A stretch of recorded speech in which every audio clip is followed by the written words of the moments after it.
মার্কিন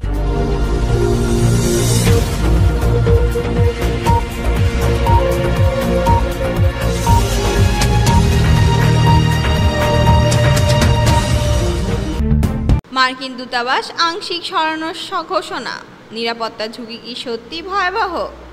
প্রথমে থাকছে যুক্তরাষ্ট্র সরিয়ে নিচ্ছে কর্মী ও সেনারা, মধ্যপ্রাচ্যের রাজনীতিতে নতুন মোড় আসছে।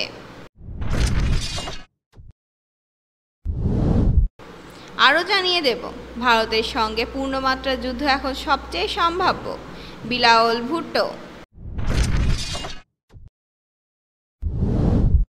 গাজার ফের রক্তগঙ্গা, ইসরায়েলি হামলায় আরও 120 জন নিহত, মোট মৃত্যু ছাড়ালে 55,000। সর্বশেষ থাকছে রক্তাক্ত কলম্বিয়া, বোমা বিস্ফোরণ ও গুলিবর্ষণে 7 জনের মর্মান্তিক মৃত্যু। এতক্ষণ শুনলেন আন্তর্জাতিক সংবাদ শিরোনাম, এবারে থাকছে বিস্তারিত। মধ্যপ্রাচ্যে ক্রমবর্ধমান উত্তেজনার মধ্যে নিরাপত্তা উদ্বেগের কারণ দেখিয়ে অঞ্চলটি থেকে মার্কিন কর্মী ও সামরিক সদস্যদের সরিয়ে নেওয়ার সিদ্ধান্ত নিয়েছে যুক্তরাষ্ট্র।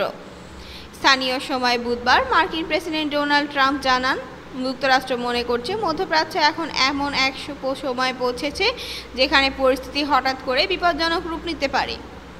ট্রাম্পের বক্তব্য অনুযায়ী এই অঞ্চলের নিরাপত্তা ঝুঁকি বাড়ছে এবং যুক্তরাষ্ট্র কোনোভাবে ইরানকে পারমাণবিক অস্ত্রধারী রাষ্ট্র হিসেবে মেনে নেবে না।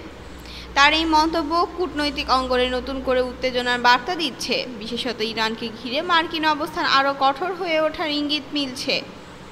রয়টার্সের খবরে জানা গেছে, মার্কিন ও ইরাকি কর্মকর্তারা বরাতে বলা হয়েছে, যুক্তরাষ্ট্র ইরাকে রাজধানী বাগদাদে অবস্থিত দূতাবাস থেকে আংশিক কর্মী প্রত্যাহার শুরু করতে যাচ্ছে।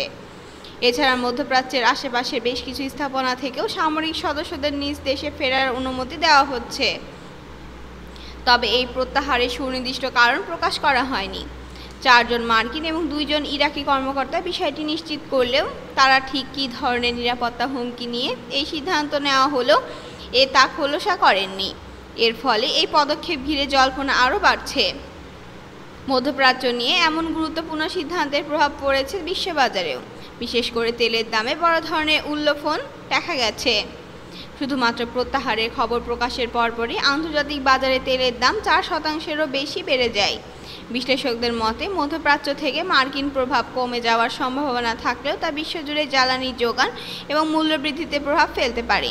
ইরান যদি প্রতিক্রিয়ায় আক্রমণাত্মক হয়ে ওঠে তাহলে তা আরও জটিলতার জন্ম দিতে পারে। এদিকে একজন মার্কিন কর্মকর্তা জানান, পররাষ্ট্র দপ্তর বাহরাইন ও কুরাইত থেকে যুক্তরাষ্ট্রের কর্মীদের স্বেচ্ছায় ফিরিয়ে যাওয়ার অনুমতি দেওয়া হয়েছে। এই কর্মীদের মধ্যে রয়েছে দূতাবাস, কনসুলেট, সামরিক এবং বেসামরিক কর্মকর্তা, যারা প্রয়োজন ছাড়া এই অঞ্চলে অবস্থান করছেন। একই সঙ্গে বুধবার সন্ধ্যায় মার্কিন পররাষ্ট্র দপ্তর বিশ্বব্যাপী তাদের ভ্রমণ নির্দেশিকা হালনাগাদকরণ করেছে। নতুন নির্দেশনায় বলেছে, আঞ্চলিক উত্তেজনা বৃদ্ধির কারণে মধ্যপ্রাচ্য এবং আশেপাশের অঞ্চলগুলোতে দায়িত্বে থাকা মার্কিন কর্মীদের মধ্যে যারা অপরিহার্য নন তাদের দ্রুত অঞ্চল ত্যাগ করতে নির্দেশ দেওয়া হয়েছে। যুক্তরাষ্ট্রের এমন পদক্ষেপ বিশ্ব রাজনীতিতে বড় একটি পরিবর্তনের আভাস দিচ্ছে, বিশেষ করে ইরানের পারমাণবিক কর্মসূচিকে ঘিরে পুনরায় চাপে ফেলার কৌশল এবং মধ্যপ্রাচ্যে মার্কিন সামরিক উপস্থিতি কমিয়ে আনা দুটি সমান্তরাল বার্তা বহন করছে। বিশ্লেষকরা বলছেন, এই সিদ্ধান্ত শুধু সাময়িক নিরাপত্তার প্রতিক্রিয়া নয়, বরং এটি যুক্তরাষ্ট্রের দীর্ঘমেয়াদী কৌশলের অংশ হিসেবে হতে পারে, যেখানে তারা মধ্যপ্রাচ্যের দ্বন্দ্ব থেকে ধীরে ধীরে নিজেদের গুটিয়ে নিচ্ছে।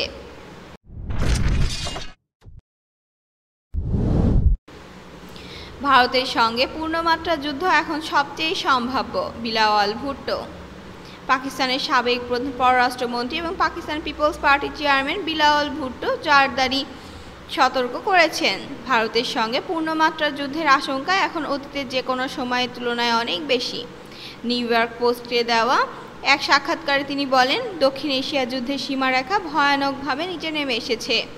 এটি মূলত ভারতের কিছু একতরফা সিদ্ধান্তের ফল। গত 22 এপ্রিল কাশ্মীরের পেহেলগামে ভয়াবহ সন্ত্রাসী হামলায় প্রাণ হারার অন্তত 26 জন সাধারণ মানুষ। ভারত এই হামলার জন্য সরাসরি পাকিস্তানকে দায়ী করলেও ইসলামাবাদ সেই অভিযোগ অস্বীকার করে। এই ঘটনার পর দুই দেশের মধ্যে উত্তেজনা দ্রুত বাড়তে থাকে এবং ভারত একতরফাভাবে সামরিক অভিযান চালায়, আর পাকিস্তান অভিযোগ করে সেই অভিযানে টার্গেট করা হয়েছে নিরীহ বেসামরিক মানুষদের। ভারতের হামলার জবাবে পাকিস্তান চালায় অপারেশন বুরহানুম মারসুস নামে সামরিক প্রতিক্রিয়া, যেটিকে ইসলামাবাদ বলছে আত্মরক্ষামূলক। এই অভিযানে পাকিস্তানের দাবি অনুযায়ী তারা 6টি ভারতীয় যুদ্ধ বিমান এবং বহু ড্রোন গুলি করে ভূপাতিত করেছে।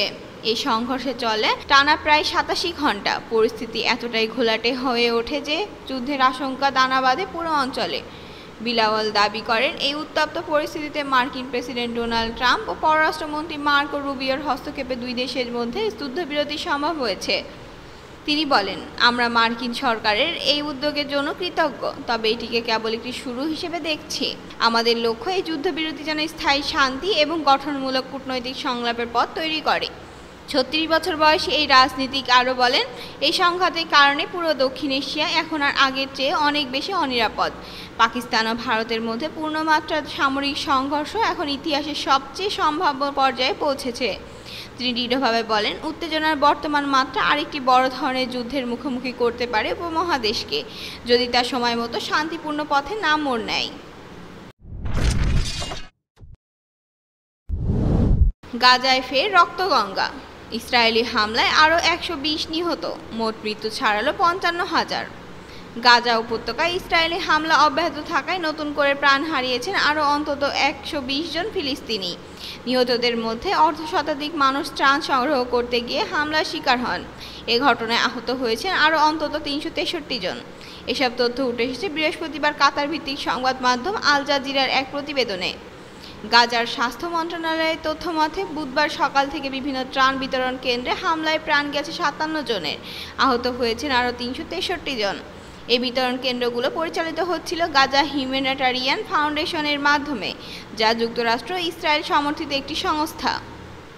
উল্লেখ্য, এসব কেন্দ্র গাজার এমন সব এলাকায় অবস্থিত যেগুলো নিয়ন্ত্রণ রয়েছে ইসরায়েলের হাতে, সেখানে বারবার হামলার ঘটনা ঘটছে।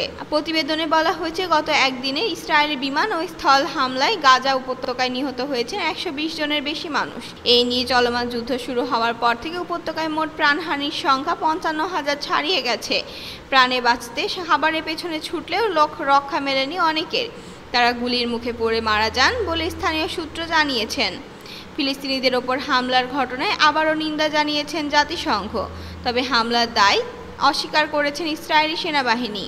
তাদের দাবি, নেতাজারিম করিডর এলাকায় কেবল সতর্কতামূলক গুলি ছোড়া হয়েছিল, সরাসরি হামলা চালানো হয়নি।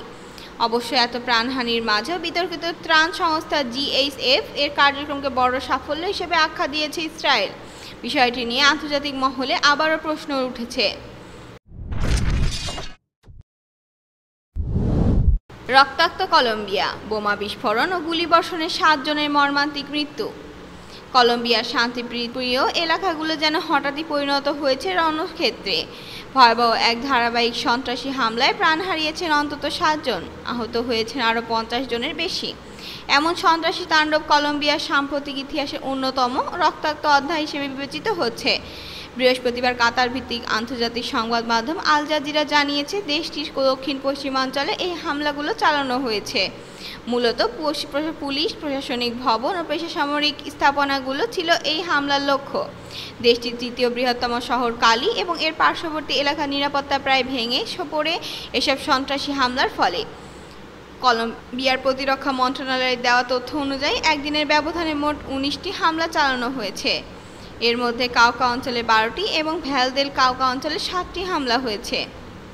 প্রতিটি হামলায় বেঁচে গেছে। টার্গেট করা হয়েছে পুলিশ স্টেশন, পৌর ভবন, দোকানপাট ও অন্যান্য বেসামরিক অবকাঠামো। নিহতদের মধ্যে রয়েছে 2 জন পুলিশ সদস্য, বাকিরা অসাধারণ মানুষ। প্রত্যক্ষদর্শীরা জানান, হামলাকারীরা ব্যবহার করেছে গাড়ি বোমা, মোটরসাইকেল বোমা, আধুনিক রাইফেল এবং একটি ড্রোন। এই সমন্বিত হামলার ধরন দেখে নিরাপত্তা বিশ্লেষকরা বলেছেন, এটি ছিল যুদ্ধক্ষেত্র সুলভ পরিকল্পিত আক্রমণ। ড্রোন ব্যবহার করে পর্যবেক্ষণ এবং হামলা চালানোর ঘটনা কলম্বিয়ার নতুন নয়, তবে এই মাত্রায় তা ব্যবহৃত হওয়ায় সেনা পুলিশ দিশেহারা হয়ে পড়ে। এ হামলার জেরে পুরো অঞ্চল জুড়ে মোতায়েন করা হয়েছে অতিরিক্ত সেনাবাহিনী ও র্যাপিড রেসপন্স টিম। বিভিন্ন গুরুত্বপূর্ণ রাস্তায় বসানো হয়েছে চেকপোস্ট, টহল দেওয়া হচ্ছে ড্রোন দিয়ে। স্থানীয় প্রশাসন বহু স্কুল, কলেজ, সরকারি অফিস সাময়িকভাবে বন্ধ ঘোষণা করেছে। স্থানীয় বাসিন্দারা আতঙ্কে রয়েছেন। অনেকের পরিবার তাদের শিশুদের নিয়ে নিরাপদ আশ্রয়ের খোঁজে গ্রাম ছেড়ে চলে যেতে শুরু করেছে। এই ঘটনায় জাতিসংঘ সহ একাধিক আন্তর্জাতিক আন্তর্জাতিক মানবাধিকার সংগঠন গভীর উদ্বেগ প্রকাশ করেছে। কলম্বিয়ার প্রেসিডেন্ট এক বিবৃতিতে বলেন, নিরীহ মানুষের ওপর যারা অস্ত্র তুলে নিয়েছে তাদের ক্ষমা নেই। দ্রুত সময়ের মধ্যে জড়িতদের চিহ্নিত করে কঠোর শাস্তির ব্যবস্থা করা হবে। উপরিউক্ত বিষয়গুলোতে আপনাদের মতামত কি তা জানাতে ভুলবেন না নিচের কমেন্টের মাধ্যমে। ধন্যবাদ।